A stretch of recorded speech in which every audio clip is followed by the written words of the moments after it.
Muy buenas tardes de nuevo. Escuela Diocesana de Oración número 21.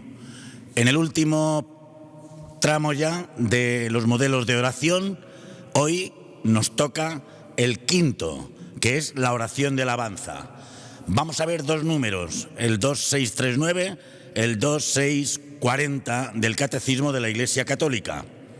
Resume así de sencillo el Catecismo de la Iglesia Católica estos números y los siguientes. La oración de alabanza, totalmente desinteresada, se dirige a Dios, canta para Él y le da gloria no solo por lo que ha hecho, sino porque Él es. En el primer número, resumido, la alabanza es la forma de orar que reconoce de la manera más directa que Dios es Dios y le canta por Él mismo, le da la gloria no por lo que hace, sino por lo que Él es. En el segundo número, que veremos, nos recordará cómo el Evangelio, especialmente el de San Lucas, menciona con frecuencia la admiración, la alabanza ante las maravillas de Cristo, que además se prolonga luego en el libro de los Hechos de los Apóstoles. Hoy podemos decir, al igual que ocurría con la oración de petición, Dios no necesita de nuestra alabanza, pero nosotros, si estamos enamorados de Dios, sí que necesitamos expresar espontáneamente nuestra alegría, nuestro reconocimiento a Él a través de nuestra oración de alabanza. Este deseo y esta necesidad de alabar a Dios en todo momento lo vemos recogido en muchos de los salmos que ya hemos visto en la escuela de oración. Para poner un ejemplo, el Salmo 145, que comienza diciendo: Te exaltaré, Dios mío, mi Rey, bendeciré tu nombre por siempre jamás. La oración con este tipo de salmos es una buena y sencilla manera de alabar a Dios, poniendo en boca la alabanza que ya hicieron otros y que tanto bien ha hecho a lo largo de toda la historia de la salvación. En definitiva, tras todo lo dicho, lo más importante es tener claro, queridos hermanos, que todo momento es propicio para levantar nuestra oración a Dios, según lo que el Espíritu nos sugiera. Un recuerdo de la catequesis del 13 de enero del Papa Francisco, hablando precisamente de la importancia de la oración de la alabanza, y lo hace haciendo referencia a un pasaje crítico de la vida de Jesús, después de los primeros milagros y de la implicación de los discípulos en el anuncio del reino de Dios. Juan el Bautista está en la cárcel, viene la duda: id y preguntad si es él o tenemos que esperar a otro. Precisamente, entonces, el evangelista Mateo relata un hecho sorprendente, dice el Papa. Jesús no eleva al Padre un lamento o una queja, sino que eleva un himno de júbilo, de alabanza. Yo te bendigo, Padre, Señor de cielo y tierra, porque has ocultado estas cosas a los sabios e inteligentes y las has revelado a los pequeños. Es decir, puntualizó el Papa, en plena crisis, en plena oscuridad en el alma de tanta gente como Juan el Bautista, Jesús bendice al Padre y alaba al Padre. Pero, ¿por qué? Jesús alaba al Padre por lo que es, porque es Dios. Nosotros, con este canto que vamos a escuchar ahora mismo, que dura 1 minuto y 12 segundos, vamos también a ponernos en actitud de alabanza. Ven y descánsate, descansa en mí y deja que Dios sea Dios en tu vida.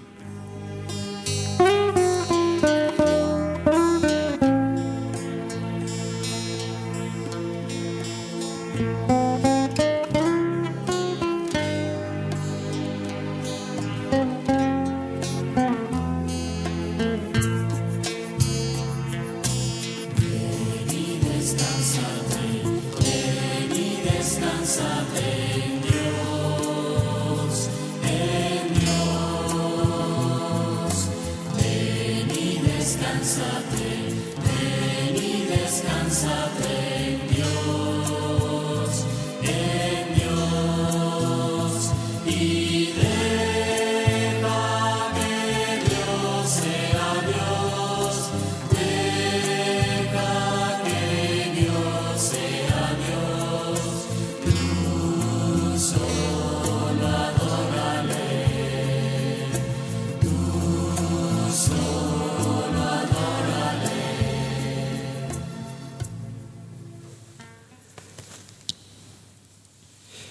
Pues el camino de la oración es la alabanza. El texto que más me ha impresionado a mí siempre de esta alabanza, mirando a Jesús después de esta canción tan hermosa que se nos ha reflejado: descansa, ve y descansa en el Señor, alaba al Señor.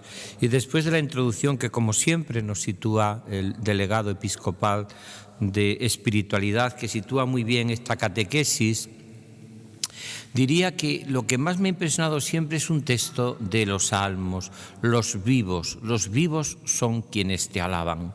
Lo repite muchas veces los Salmos: los vivos son quienes te alaban. Es decir, la alabanza siempre tiene que ver con la vida. ¿Os acordáis que en este programa que empezamos hace ya y que vamos cada vez sumando más catequesis, porque quiere ser un curso intensivo durante 2 años, pues de lo que significa el último magisterio de la Iglesia, que más ha hablado, y yo diría que de una manera más bella, más completa, sobre la oración, que es el Catecismo de la Iglesia Católica, la parte 4, ¿os acordáis que os ponía esta clave que es importantísimo? Mirad, no hay oración cristiana sin presencia de Dios, si no caemos en la cuenta de la presencia de Dios. Aquella frase de aquel campesino en Ars, que recoge también el Catecismo de la Iglesia Católica: yo le miro y él me mira, es clave para comenzar toda la oración cristiana. No hay oración cristiana si no caemos en la cuenta de una presencia que nos recrea y enamora. Primer punto. No hay oración cristiana, como no la hay sin presencia de Dios, sin Espíritu Santo. ¿Por qué? Porque el Espíritu Santo, que es el que va a ser en nosotros el que dé a Dios gracias, alabe, no podemos orar sin el Espíritu Santo, es el que tiene como misión formar en nosotros los sentimientos de Cristo, el mismo corazón de Cristo. Tercero, no hay oración cristiana sin palabra de Dios. No la puede haber. La palabra de Dios, tu palabra me da vida, confío en ti, Señor. Tu palabra es eterna, en ella esperaré. La Iglesia nunca ora sin esa palabra de Dios, que es viva y eficaz, más tajante que espada de doble filo. Continuamos. Tercero, cuarto, no hay oración cristiana si esa lección divina no se hace meditación. Porque la meditación es caldear el corazón, lo que hacía María, que todo lo conservaba en su corazón. Y seguimos avanzando. No hay oración cristiana sin oración propiamente, que es diálogo, que es encuentro. Mirad, la oración es el roce. Eso que dice un niño andaluz o una madre andaluz le decía al niño, o el niño a la madre andaluz, que lo cuenta San Manuel González. Cuando iba a la oración: anda, ve, niño, que el roce hace el cariño. El roce hace el cariño. Como yo no me encuentre con Cristo, como no le roce, qué difícil es. Eso es orar. El roce hace el cariño. Y en esta misma clave estaría luego la contemplación, que es lo que hacéis muchos de los que estáis aquí y pasáis vuestra hora en esta adoración perpetua, en esta capilla de la Inmaculada. Es adorar. Siempre me encanta esa frase de San Francisco de Asís: solo los que adoran a Dios son libres. La adoración siempre es una puesta en libertad, porque el que no adora a Dios adora cualquier cosa. Adora el dinero, adora su propio yo, adora el prestigio. Y aquí viene por lo que yo quiero hacer esta introducción, porque digo al final: no hay tampoco oración cristiana si no hay acción de gracias, si no hay gracias, si no hay alabanza. Es necesaria la oración cristiana, esa acción de gracias, esa alabanza, ese te alabo y te doy gracias, las dos cosas. Como tampoco hay oración cristiana si no hay la actitud humilde del perdón. Porque si no perdonas a tus hermanos, ¿cómo vas a orar? ¿Cómo puedes orar si no eres buen hijo? ¿O no eres buen hermano? Pues es muy difícil. O sea, decir un buen hijo es un buen hermano y un buen hermano es un buen hijo. Entonces es muy importante la oración. Aparecía hace poco en el Evangelio, aquel que el Señor le perdona con esa parábola, y él sale a la calle y ve otro que le debe mucho menos y casi le mata, le estrangula y además le mete en la cárcel. Y le dice el Señor: hombre, pero ¿no deberías tú de perdonar cuando tú has sido perdonado? Y por último, no hay oración cristiana si no hay petición, que también le hicimos hace poco, hace 2 programas, porque Porque mirad, no piden los ricos, solo piden los pobres. Porque los pobres tienen cualquier pobreza. Cuando yo hablo de pobre no hablo solamente de pobreza material, hablo de todo tipo de pobrezas. La pobreza es una brecha que abre tu corazón a Dios. Entonces puede ser la pobreza de una enfermedad, de una soledad, de un problema, porque la pobreza nos hace humilde y el humilde es el que pide al Señor. Pues una vez que ya hemos hecho esta idea, que esto sería un poco como todos los componentes de la paella para una oración cristiana, que es así, tenemos hoy la oración de alabanza. La ha introducido muy bien Jesús. Mira, la oración de alabanza es lo que yo decía, hay como unas cuantas claves que yo repetiría. La alabanza es siempre el corazón lleno y vivo del amor de Dios. Yo te alabo, Padre, lleno del Espíritu Santo. Jesús dijo, yo te alabo. Vamos a ver luego al final una lección divina muy breve, porque hoy tenemos además la alegría de que van a testimoniar los seminaristas del Menor. Y digo que la gran alegría porque estamos ya en vísperas prácticamente de la jornada de nuestro seminario. Con San José queremos verdaderamente formar buenos seminaristas y van a dar un testimonio precioso, como han hecho muchas veces. Pero fijaros en una cosa que es importante. La alabanza dice sobre todo que el corazón está lleno de Dios, que está pleno. Porque cuando uno está muy necesitado lo que hace es pedir. Y cuando uno está muy herido lo que hace a veces es pedir perdón. Y cuando uno a veces se siente que no puede más lo que busca es descanso. Pero cuando el corazón está vivo lo que hace es alabar a Dios. Y vamos a verlo en un texto que a mí me encanta, porque voy al final a terminar con las 4 claves orantes en Cuaresma. Y una de ellas es esta, la alabanza. Pero voy a hablar de la alabanza en Zaqueo, personaje que me encanta. Zaqueo es el hombre que ora con complejos, está complejado. El hombre que ora con complejos, quizás como nosotros. Vamos entonces, ¿qué dice el Catecismo de la Iglesia Católica en este apartado sobre la oración de la alabanza? Los vivos son quienes te alaban. ¿Qué dice? Mira, lo primero que dice es que la alabanza es la forma de orar que reconoce de la manera más directa que Dios es Dios. ¿Os acordáis del libro ese que os hablaba de sabiduría de un pobre de Leclerc? Libro clásico de espiritualidad, donde Leclerc cuenta su último año de su vida, el último año cuenta Leclerc de la vida de San Francisco de Asís. Un poco novelada si queréis, pero con rasgos muy históricos. Y Francisco de Asís está sufriendo una crisis realmente grande en su vida. ¿Cuál es la crisis de Francisco de Asís? Que Dios le pide que sacrifique su obra, que es su fundación. Como a veces Dios nos puede pedir que sacrifiquemos a nuestro propio hijo, como le ocurre con Abraham. El hijo de Francisco era la orden, que él nunca quiso fundar, porque él nunca tuvo vocación de fundador, tuvo vocación de vivir a Dios y Dios le dio hermanos, como dice él. Y en ese momento fuerte de la crisis, que os aconsejo que leáis este libro clásico, Sabiduría de un pobre, Francisco recurre a esto que estamos diciendo, Dios es. ¿Qué importa que tengamos dificultades?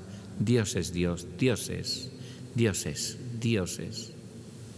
Y dice que el texto recoge en ese momento que él está de duda y de dificultades y de incertidumbre, él está convencido de que Dios es Dios.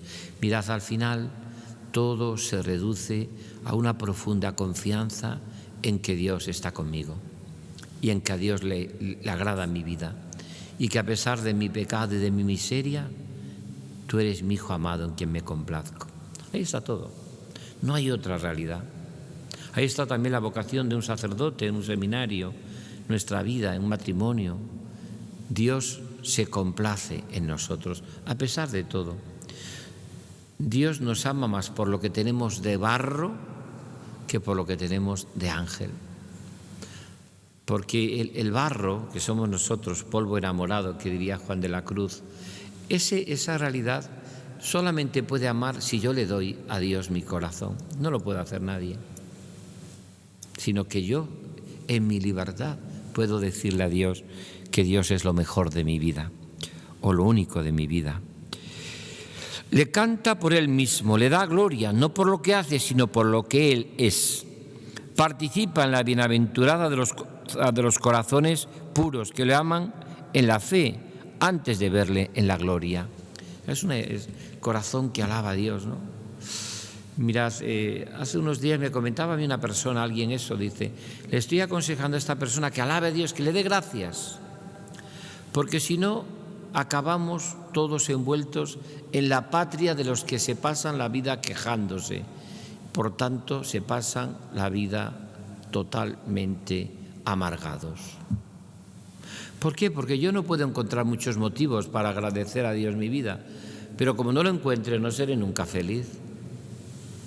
¿Cuánta gente a lo mejor viene a la oración y se queja? Qué pocos estamos rezando, qué poca oración hay, qué oración más pobre, me distraigo mucho, pero puedes dar gracias a Dios, Dios mío, qué grande, qué maravilla poder estar contigo, poder dedicar un tiempo, es una gozada. Ahora en el fragor de la tarde, en el fragor de la mañana, cuando miles de personas para acá, para allá, los metros, los autobuses llenos, a veces, ahora ya no tanto por el tema que estamos viviendo tan dramático, pero cuando hemos tenido tantos fragores que hay en el día, y como dice una oración bonita, pero yo estoy, Señor, aquí contigo, y todo en ti es calma infinita, todo en ti es calma infinita. Y mi corazón no es ambicioso, ni mis ojos altaneros. No pretendo grandezas que superan mi capacidad. Por eso la alabanza expresa que mi relación con Dios es que Dios es Dios y yo soy criatura. Algún santo rezaba, tú todo, Señor, yo nada, tú santo, yo pecador. Y es un poco la actitud del que recurre a Dios con la alabanza. Mediante ella, mediante la alabanza, el Espíritu se une a nuestro espíritu para dar un testimonio de que somos hijos de Dios. Mirad, la alabanza es lo que hacen los niños. Es una oración de los niños. Por eso el contexto que veíamos hace poco también en una de las catequesis últimas, de que Jesús lleno del Espíritu Santo dijo, te alabo, Padre, mirad, actitud de niño y actitud del Espíritu Santo que pone en su corazón la alabanza. Te alabo, Padre, y te bendigo, porque has escondido estas cosas a los entendidos, a los sabios, a los que se lo creen, aquellos que miran siempre a todo el mundo por encima del hombro, y se las has ocultado, Señor, a los humildes y a los sencillos. Un niño, la primera actitud que tiene es alabar. Aprende una palabra y se pasa todo el tiempo alabando al principio. No conoce más que la alabanza, que el agradecimiento. Y los mamás se lo enseñan bien. ¿Cómo se dice? Gracias. ¿Cómo le dice? Gracias. Porque al principio le sale también la actitud de pedir. ¿Pero cómo se dice? Gracias. Te alabo. ¿Cómo se dice? Te alabo. Te doy gracias. Te alabo porque eres bueno. Porque aunque nuestras alabanzas, repetía muy bien este texto de la liturgia tan bonito Jesús, aunque nuestra alabanza no te enriquezca, ni la necesites nuestra alabanza, pero tú inspiras también ese gesto en nuestro corazón de alabarte y de darte gracias, Señor. Por eso es muy importante que el Espíritu Santo ore en nosotros con gemidos inexhaustos. Da testimonio del Hijo único, en quien somos adoptados y por quien glorificamos al Padre.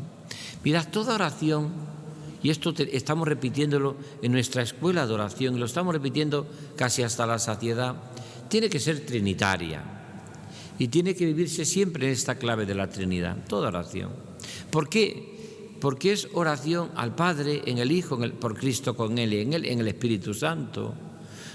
Ese testimonio que a mí me impresiona tanto de Edith Stein, cuando entra en Colonia todavía, ella dice que era atea, no creía todavía en Dios, no había tenido ninguna experiencia de Dios, venía de un judaísmo muy crítico a prácticamente dejar de creer. Y ella lo dice, estuve durante unos años tan campante que no creía en Dios. Y cuando entra allí acompañando a un grupo, creo que era en la Catedral de Colonia, y ve que una mujercita, pues como estamos aquí a veces nosotros, con una cesta de la compra y en zapatillas, entra, se pone delante del sagrario, se pone de rodillas un rato y está orando. Y fijaros qué reflexión hace ella en esta línea de la alabanza y de la oración. Pensé, dice ella, cuando cuenta su historia y su propio proceso. Las sinagogas están vacías, no está habitada. La iglesia, la capilla está habitada. Hay una presencia, hay una vida, hay alguien que van y están y oran y hablan y comentan. Nuestra capilla está llena. La Eucaristía es la presencia de Jesús, está llena, está llena. Pero que una mujer todavía que no ha llegado a la plena conversión, qué reflexión tan profunda, ¿no? Nuestras iglesias deben de estar de gente llena, de gente que tiene presencia de Dios, que alaba a Dios. Y además conseguiremos esa actitud de silencio y de respeto. Porque la gente a veces hoy nos quejamos, señor cura, señor obispo, escribe usted una carta que las han convertido los lugares religiosos y los templos, que no hay cuidado. Pues es verdad, de la capilla. Pero el problema es más serio. Es que no estamos habitando tampoco con nuestra oración los lugares de oración. No tenemos esa presencia de Dios. Una vez recuerdo que fui a un gran santuario donde un sacerdote, había mucha gente a punto de comenzar una celebración, estaba todo el mundo hablando, había más de 5.000 personas. Y recuerdo que el sacerdote, con muy buena voluntad, decía tal y cual: callaros, tata. Y yo veía que lo conseguía callar un minuto. Volvía otra vez la gente a hablar, otro minuto. Y cuando yo entro, iba a concelebrar, me dice el sacerdote: ¿se ha fijado usted que los he callado? Y digo, sí, un minuto o dos en cada... Sí, los ha callado. Mire usted, le dije yo, ¿usted quiere haberles callado para siempre, en el sentido bueno? Sí, ¿cómo se hace? Digo, le hubiese usted dicho que Jesús estaba en el sagrario, que Jesús está en la Eucaristía, que tenemos que guardar silencio en el corazón para encontrarnos con Él, que el silencio es el lenguaje de Dios, que el silencio es el lenguaje de Dios. Y le ponía el ejemplo que dice San Juan de Ávila, cuando habla él de la mujer, dice él, embarazada, la mujer que va a tener un hijo, y dice ella, la jovenzuela, dice ella, la jovenzuela, la chica, dice un poco díscola, dice la mujer que lleva en su seno una vida, no corre, no salta. ¿Por qué? Porque lleva una vida dentro que tiene que custodiar y cuida esa vida que lleva. La chica que es jovenzuela y que es todavía, salta, corre, brinca, porque no tiene ningún misterio que custodiar. Nosotros tendríamos que recuperar esto en la iglesia y veréis cómo tendremos luego en nuestras capillas y en nuestros lugares de silencio y de oración, por lo menos los cristianos, un sentido de que hay algo que custodiar, que hay una presencia. Lo que decía Edith Stein, la iglesia está habitada, el sagrario está habitado, la Eucaristía está Jesús, hay una vida, no tiene esa soledad tremenda que a veces pueden tenerse en otros lugares. Aquí no hay soledad. Aquí hay una presencia que te envuelve. Continuamos diciendo, la alabanza integra las otras formas de oración y las lleva hacia aquel que es fuente y su término, un solo Dios, el Padre, del cual procede todas las cosas y por el cual somos nosotros. Esto lo decía todo el número 2639 y en el 2640, el último que voy a comentar, dice así. San Lucas menciona con frecuencia en su Evangelio la admiración y la alabanza ante las maravillas de Cristo. Mirad, una persona que no se asombre no será nunca contemplativo, ni hará oración, no será nunca contemplativa. Toda oración se inicia con un asombro. Toda oración se inicia con un asombro, con una admiración. Jesús, lleno de asombro, lleno de admiración, le dijo, te doy gracias, Padre. Alabó al Padre. Mientras que no haya en nuestro corazón un asombro, cuando la gente está acostumbrada a todo, cuando no nos dice nada, el asombro contemplativo, el asombro eucarístico que habla Juan Pablo II en la gran última encíclica Iglesia y Eucaristía, donde el Papa habla del asombro eucarístico. Una encíclica que dicen que fue como el canto del cisne del Papa Juan Pablo II, porque fue bellísima, una encíclica hermosísima, y donde habla el Papa del asombro eucarístico. El asombro eucarístico.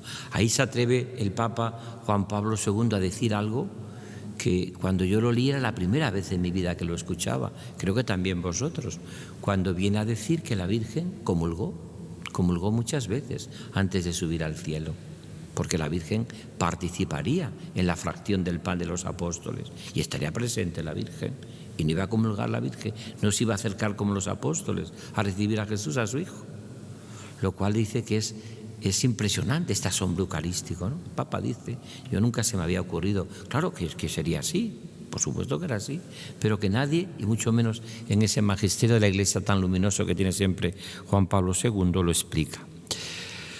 Por tanto, San Lucas menciona con frecuencia en su Evangelio la admiración y la alabanza ante las maravillas de Dios. Por eso hasta San Juan de la Cruz se llevaba a los novicios a que orasen en las riberas de los ríos, en las nieves, en el bosque, en los lugares de maravilla, que se abriese sus ojos ante tanta maravilla. Y la misma Santa Teresa de Jesús le dice a las contemplativas, a las monjas, nunca fundéis un monasterio que no tenga huerta. No tenga huerta, porque es necesario. Cuando ayer venía yo estos días, venía yo del entierro de don Rafael Palmero de Alicante, y veía pues todas esas zonas tan bonitas, con tanto almendro florido, con tanta belleza, incluso veía el mar, porque estuvimos en un momentito cerca de la concatedral allí, que está el paseo marítimo. Tú dices, Dios mío, qué maravilla, ¿verdad? Qué asombro ante tanta belleza. Es decir, el Señor nos asombra.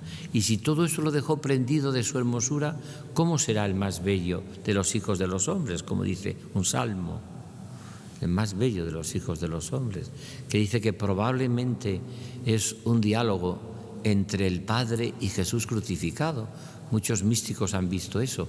Tú eres el más bello de los hijos de los hombres, en tus labios se derrama la gracia. Seguramente que se lo está diciendo el Padre a su Hijo Jesucristo, porque la belleza en Cristo es el amor que se entrega. No es una belleza solo física, es la belleza del amor que se entrega y que da la vida. Por tanto, y esto es precioso, dice así que, y la subraya también respecto a las acciones del Espíritu Santo, que son los hechos de los apóstoles. También ven cómo los hechos de los apóstoles, Lucas habla dicen que Lucas escribe dos evangelios, el Evangelio de Cristo y el Evangelio de la Iglesia. El Evangelio de la Iglesia son los hechos de los apóstoles, donde narra los primeros pasos de la comunidad cristiana. Y si hay una admiración grande que provoca el Señor, también la misma Iglesia vive en esa admiración tan grande de tanto amor, y lo refleja en la comunidad de Jerusalén. El tullido curado por Pedro y Juan, asombro, parece ahí el asombro, el tullido, la muchedumbre que glorificaba a Dios por ello, de tanta maravilla, ¿no? Todo lo hiciste bien, Señor, qué admirable es tu nombre en toda la tierra. Y los gentiles de Pisidia, que se alegraron y se pusieron a glorificar la palabra del Señor. Hechos 13:48. Podíamos estar horas y horas hablando de esta idea tan hermosa de la alabanza. Pero yo querría hacer un ejercicio práctico de esa oración para luego dar paso al testimonio de nuestros hermanos seminaristas, que recuerdo todavía muy impresionado la del año pasado, que ya estábamos en la pandemia también, como habíamos prácticamente ya empezado este tiempo, y era la primero San José que vivíamos con este sentido tan estrictamente confinados, ¿no? Pues digo que Zaqueo es un personaje que nos enseña a orar ahora, en este tiempo que estamos viviendo. Mira, yo siempre que hablo de la oración, y me lo habéis escuchado también alguna vez más, hablo de las 4 claves orantes que están reflejadas en la palabra de Dios, en el Evangelio, y que ahora son de rabiosa actualidad en Cuaresma, pero siempre. Y siempre me fijo en 4 personajes que me encantan. Primero, la oración, siempre hay miedos, los miedos de nuestro querido Nicodemo, Juan 3, miedo, pánico a veces. ¿Por qué? Porque la oración provoca a veces eso. ¿Qué me va a pedir Dios? Bueno, usted no te va a pedir nada a Dios que no te vaya a dar, porque Dios no suele pedir nada que no nos haya dado antes. El miedo Nicodemo va a ver a Jesús en la noche, es decir, Nicodemo va a ver a Jesús en el momento en el cual sabe que se puede escabullir. No quiere que le vean. Tantos miedos como tenemos a veces. El miedo al que dirán. Seguramente que este encuentro se hace en alguna de las cuevas de Getsemaní, porque cuando Jesús iba a Jerusalén no tenía lugar donde ir. En Jerusalén no tenía casa. Ay, ¿cómo lo sabe usted? Pues porque vamos a celebrar la Pascua y la va a celebrar en una casa alquilada, porque no tenía casa en Jerusalén. Se quedaba en Betania, pero nunca jamás en Jerusalén Jesús tuvo casa, ni los apóstoles tampoco. No tenía donde reclinar la cabeza al Señor. Pues el miedo. Me encanta también meditar en una persona como la samaritana. ¿Y por qué me encanta la samaritana? Porque es la mujer que en su oración siempre va a su bola. Siempre va a sus intereses, a sus egoísmos. Esa es la oración de la samaritana. Porque cuando Jesús le habla de un agua viva, te dice, venga, dame ese agua, que lo tendrá que volver a venir aquí, hombre, que no quiero, como he pensado venir aquí. Ella va a lo suyo, es la persona que en su relación con Cristo solo quiere salirse con la suya. Y además son aquellos que piensan que en la oración le están metiendo un pepe a Dios, un gol a Dios tremendo. Porque podía pensar la samaritana, este creerá que yo soy Santa Teresa de Jesús y Catalina de Siena juntas. Vamos, cuando el Señor le pregunta por su marido, menudo resbalón pega, claro. El tercer personaje que siempre me encanta hablar en la oración es el joven rico. La samaritana es un texto conocido, Juan 4, el joven rico, me encanta. ¿Por qué? Porque el joven rico es que el Señor siempre nos pide en la oración que demos un salto, aunque es un pequeño salto de confianza. Y el joven rico no lo da porque era muy rico. Y el último personaje, que es el que quería yo hoy hablar un poquito, porque no quiero, como nunca, ser muy largo, es Zaqueo. ¿Por qué quiero hablar de Zaqueo? Porque mirad, creo que sintetiza muy bien toda la catequesis de hoy y todo casi lo que estamos diciendo. A mí me gusta mucho seguir profundizando en la palabra de Dios, sigo leyendo mucho, sigo meditando mucho, porque yo encuentro eso tan bonito que dice una oración del profeta: cuando encontraba palabras tuyas, las devoraba, Señor. Tus palabras eran mi gozo y mi alegría. Y siempre me ha encantado profundizar. Y en esta, profundizando en Zaqueo, me he fijado en unas cuantas claves del orante que quiere vivir alabando a Dios. Primero, Zaqueo vive en Jericó. ¿Qué es Jericó? Un lugar teológico. Jericó es el lugar más bajo de la tierra, más pobre, más bajo. Está pegando al Jordán. Cuando vais a Tierra Santa, vamos a Tierra Santa y nos renovamos las promesas bautismales, lo hacemos en la parte jordana, que es cerquita de Jericó. Qué curioso, como con el Mar Muerto, el lugar más bajo de la tierra. El Señor va a buscar lo más bajo, lo más pobre, lo más pobre. Decía hace poco yo en una homilía en la catedral que las dos veces que se escucha tú eres mi hijo muy amado en quien me complazco, se escucha en el Jordán, lo más bajo, y lo más alto, en la transfiguración, en el monte alto. Tú eres mi hijo muy amado. Pero atento a este dato, Jesús va a buscar lo que estaba perdido, lo más bajo. Segundo, Zaqueo se sube a una higuera, a un sicomoro. ¿Qué es esta? ¿Qué significa esto? ¿Qué significa este árbol? Porque él era pequeño de estatura y se subió a un sicomoro, se traduce una higuera antiguamente, tiene que ser más bien este árbol, que es el que abunda mucho para allá, porque una higuera es muy frágil y se cae, entonces sabemos que en la higuera no se puede subir casi nadie, y esas son las ramas, son pequeñas, se caen, ¿no?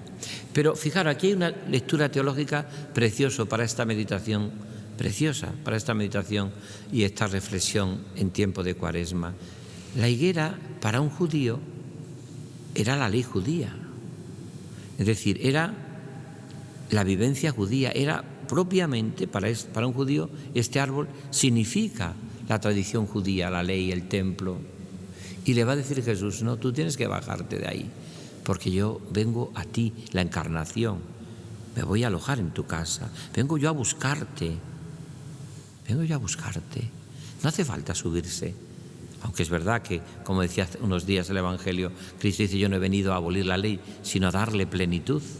Pero fijaros, él no tiene que pasar por la higuera. Y por eso el Señor le dice: Zaqueo, hoy tengo que alojarme en tu casa. Seguramente que casi se cae de susto. ¿Por qué casi se cae de susto? Primero porque hay alguien que le conoce, hay alguien que no le juzga, hay alguien que le ama incondicionalmente y hay alguien que cree en él.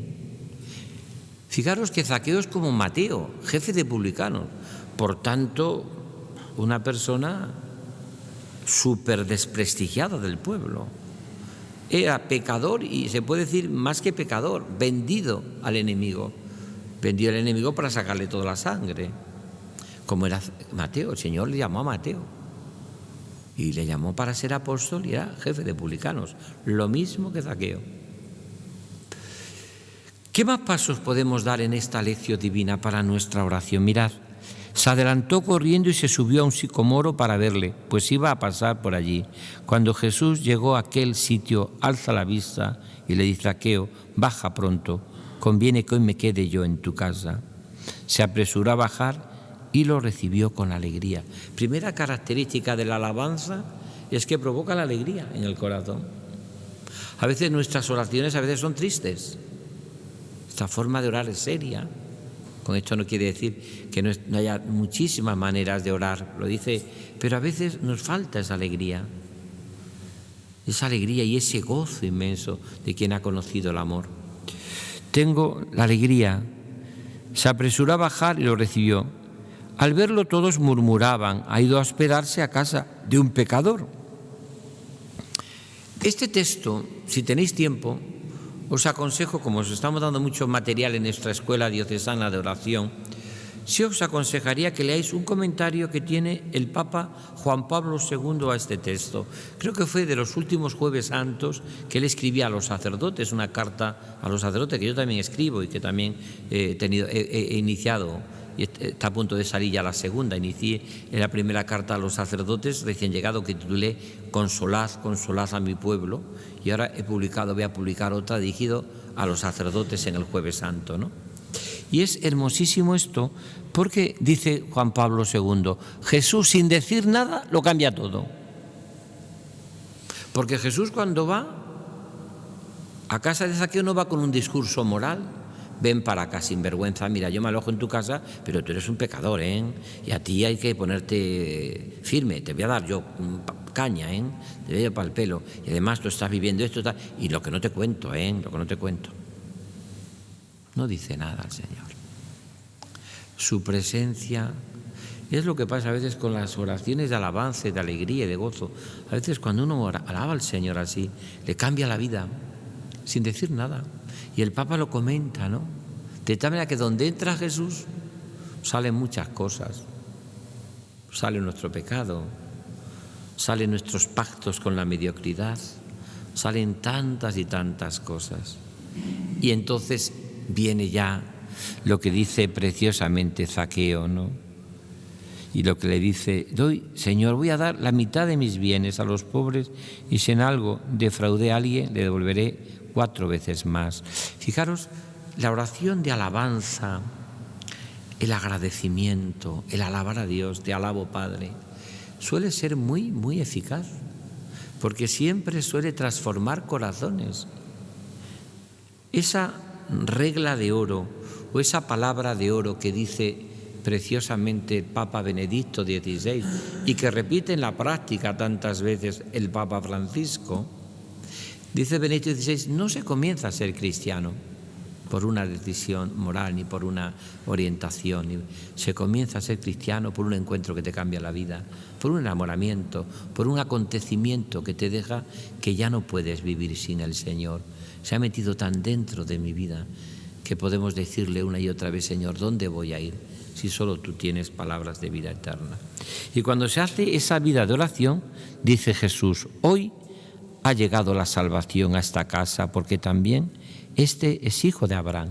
¿Ves cómo enlaza Jesús en la oración? Por eso decía yo que este texto es muy importante en lo que habíamos hablado nosotros de la oración del Antiguo Testamento y la oración del Nuevo Testamento, que la novedad que existe es Cristo.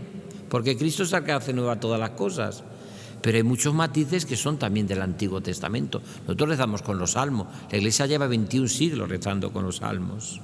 Y el pueblo judío rezó, y los hemos cristianizado por Cristo, con Él y en Él. Y decimos en los salmos, cuando terminamos de rezarlo en los laudes y en las vísperas o en la hora intermedia, gloria al Padre y al Hijo y al Espíritu Santo, cuando termina cada salmo, como signo de lo que los hemos cristianizado. Pero es verdad en este sentido que cuando uno vive esta realidad tan hermosa en su vida, ¿no?, pues descubre esta presencia de Dios que recrea y enamora y te cambia la vida, ¿no? Te cambia la vida. Por eso dice Jesús, y aquí dice, era hijo de Abraham, ¿veis lo que decía yo antes? Es decir, la oración engloba o arranca también del Antiguo Testamento, con ese signo de la higuera o del sicomoro. Pero es verdad que le dice, tienes que bajarte. Ahí solo no te puedes quedar. No te puedes quedar encima de la higuera, solo. No te puedes quedar. Tienes que venir a mí. Es el Señor el que le va a buscar, el que baja de ahí y vive en plenitud lo que es la oración, que es tu presencia, o mejor dicho, mi presencia en tu vida, mi presencia en tu casa, mi presencia en tu corazón. Esto es la oración cristiana. Cuando yo descubro que el Señor me conoce por mi nombre, por eso le alabo, entra en mi corazón y sabe decirme en cada momento lo que necesito.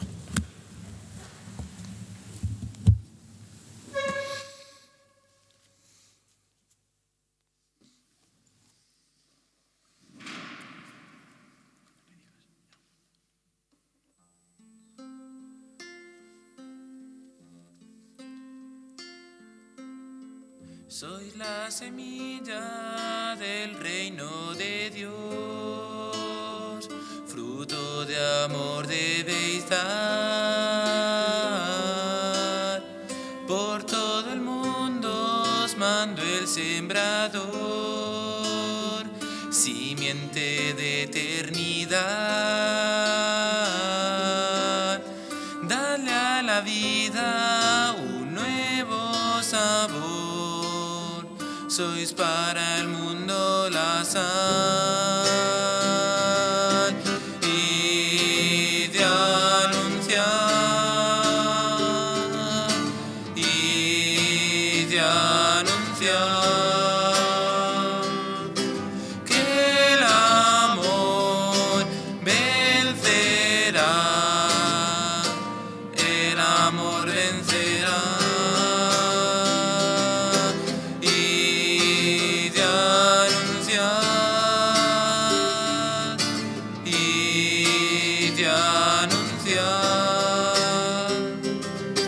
que el amor vencerá,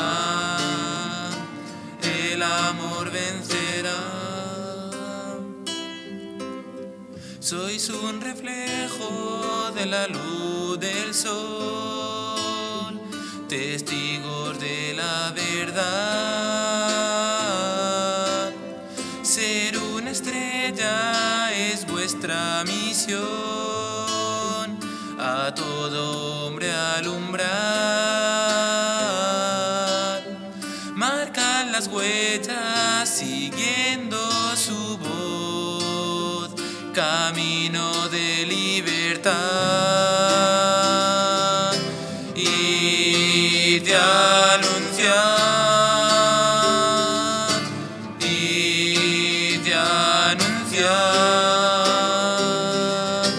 que el amor vencerá, el amor vencerá.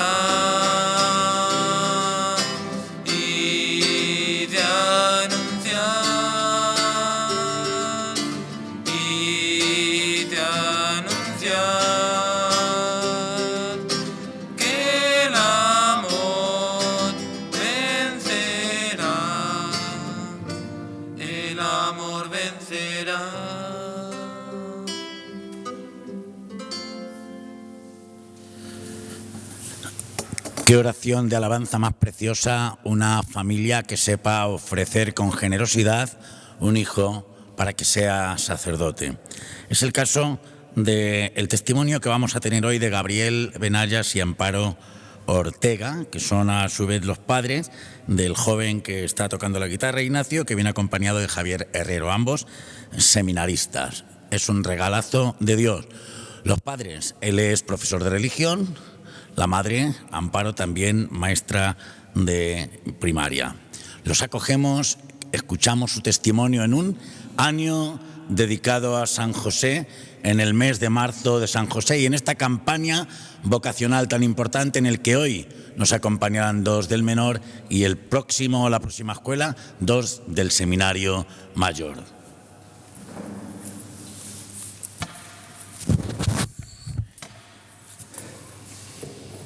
Bueno, me han pedido a mí que hable un poquito de la oración en nuestra familia. Para hablar de la oración en nuestra familia, creo que como en toda familia, hay que tener en cuenta que toda oración en familia tiene que ser casi por fuerza una oración sencilla, llena de pequeños detalles y gestos cotidianos. La verdad es que normalmente no podemos dedicar largos ratos a la oración. Sin embargo, siempre es posible llenar esos pequeños ratos de mucho amor y de mucha confianza. Por eso yo, más que hablar de qué hacemos, lo que rezamos, qué tipo de oración hacemos, me he querido centrar como en 4 actitudes que me parece a mí que están en el fondo de nuestra oración familiar. Esas 4 actitudes para mí son la oración como un encuentro con Jesús vivo, la oración como vínculo de unidad entre nosotros, la oración como descanso del corazón y la oración como petición y acción de gracias o alabanza. Voy a pasar un poquito a hablar de cada una de ellas. La oración como encuentro con Jesús vivo. Desde siempre en nuestra familia hemos tratado de vivir y de educar en nuestros hijos en una verdad, que Jesucristo está vivo, que Jesucristo es nuestro amigo, que tiene corazón, que no es solo una idea, una tradición, una forma de vida, sino que es alguien que está vivo, que nos ama y nos escucha. A nosotros nos ayuda mucho tener una imagen del corazón de Jesús en el salón de nuestra casa. Es casi como un miembro más de la familia. Con él tratamos y hablamos. Y a veces solo con mirarle sabemos solucionar pequeños problemas de convivencia que surgen entre nosotros. Tratar así a Jesucristo alimenta nuestro corazón. Y esta oración tratamos de vivirla no solo en nuestra casa, sino también delante de Jesús en la Eucaristía. Hemos procurado que nuestros hijos sean verdaderos amigos de Jesús en el sagrario. Segunda actitud que creo que define cómo es nuestra oración en familia. La oración como vínculo de unión en la familia. Es así. Como decía antes, ¿cuántas veces se han solucionado pequeñas desavenencias solo con mirar a Jesús? A nuestros hijos le decíamos, mira a Jesús y a ver qué te dice. Y ya se sabe, familia que reza unida, permanece unida. Es algo que le pedimos al Señor constantemente, porque a veces cuesta que nos mantenga unidos en su amor. Tercera actitud, la oración como descanso del corazón. Qué necesario es descansar el corazón. Al final del día, después del trabajo, el amor del Señor sosiega el corazón y le abre la esperanza. En este sentido, quizá el rosario de cada día que nosotros intentamos rezar es de alguna manera lo que a mí personalmente más me descansa el corazón en la oración en casa. Decía un teólogo del siglo XX, Romano Guardini, que él rezaba el rosario todos los días como un niño, que más que contemplar los distintos misterios del rosario, para él el rosario era entrar en el ambiente del corazón de María, como un niño, descansar en él y no pensar sino dejarse amar por María.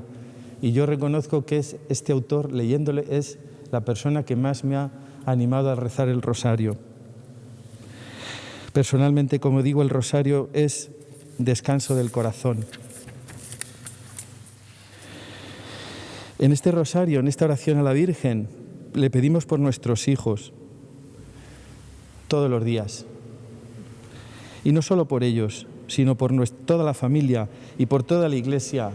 Nosotros que tenemos, gracias a Dios, tantos amigos sacerdotes, tantas necesidades, tanta gente que está en grupos o en misiones, pues ahí en ese rosario también pedimos por todas sus necesidades.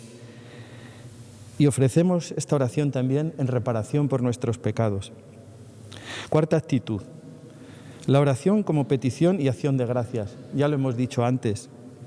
Dice el Papa Francisco que los cristianos tenemos que ser pedigüeños. Nosotros somos pedigüeños. No nos cansamos de pedir por nuestros hijos.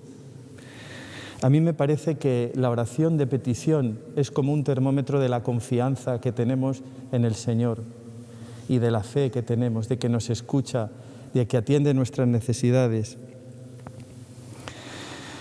Le pedimos por necesidades concretas también, sabiendo que Él escucha también lo concreto, por personas concretas, por las necesidades de la Iglesia y de todos los hombres. Y también oramos para dar gracias, hoy que toca el tema de la oración de alabanza, por tantos bienes recibidos, que son muchos, muchísimos, por sabernos tan querido por Dios, incluso por la experiencia de privilegios que hemos notado en nuestra familia a lo largo de los años.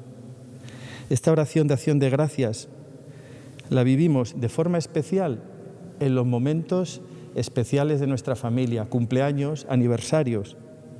Son momentos especiales para recordar y agradecer que el Señor ha estado grande con nosotros y estamos alegres.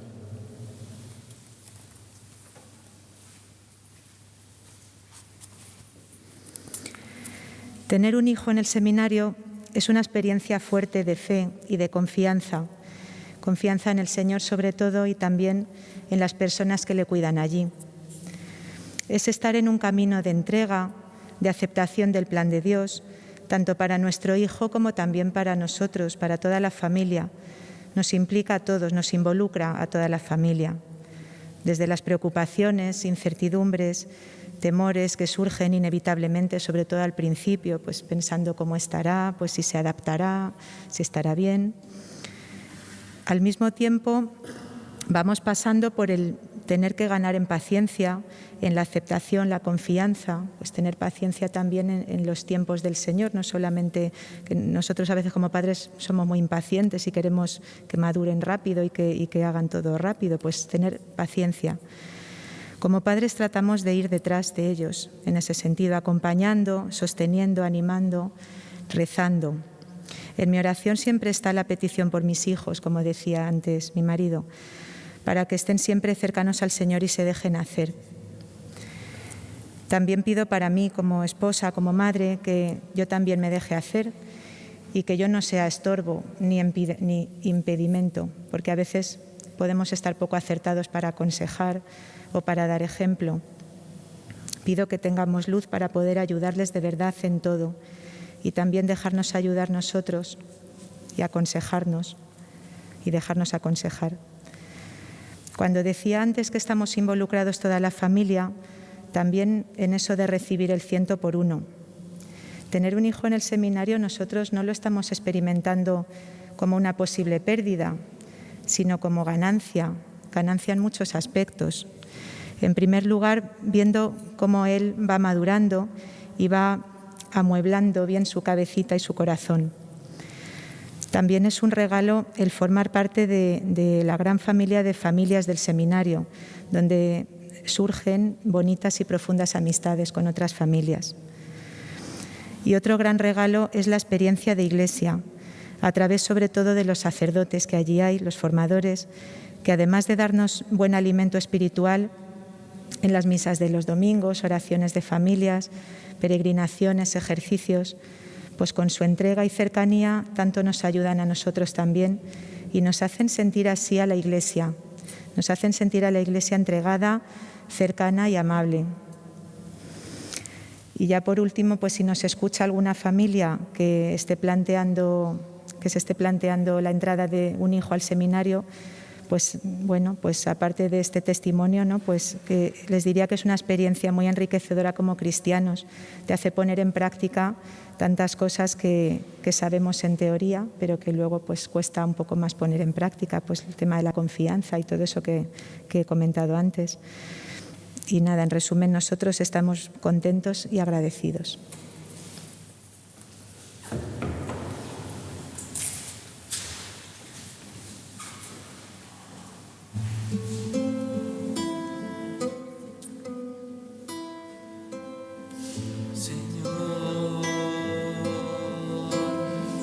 soy nada,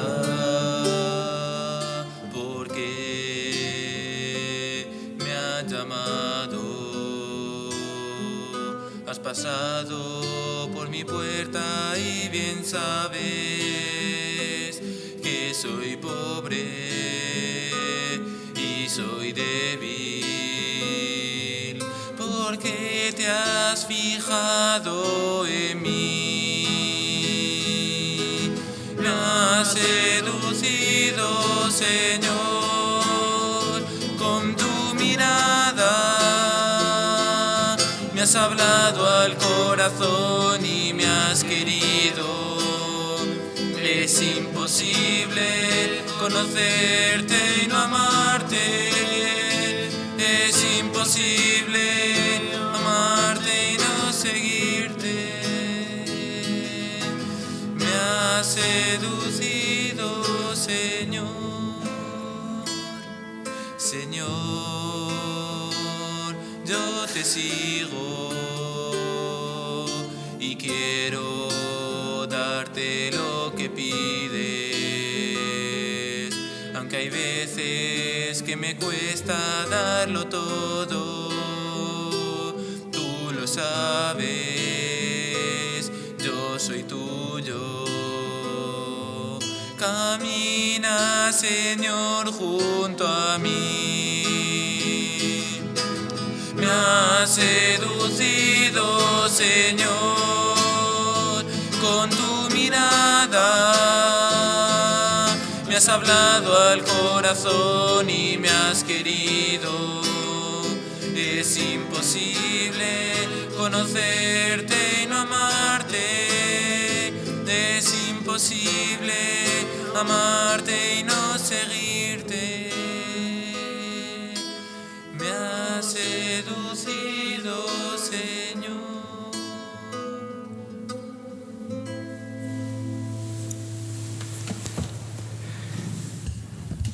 Con este testimonio, con sus canciones y con Gabriel y su mujer en este testimonio tan hermoso, en este año jubilar de San José, explicando también desde su propia experiencia su amor hacia las vocaciones y con un hijo seminarista, pues miramos y pedimos al Señor por nuestros seminarios y pedimos también para que descubramos el gozo inmenso de la oración.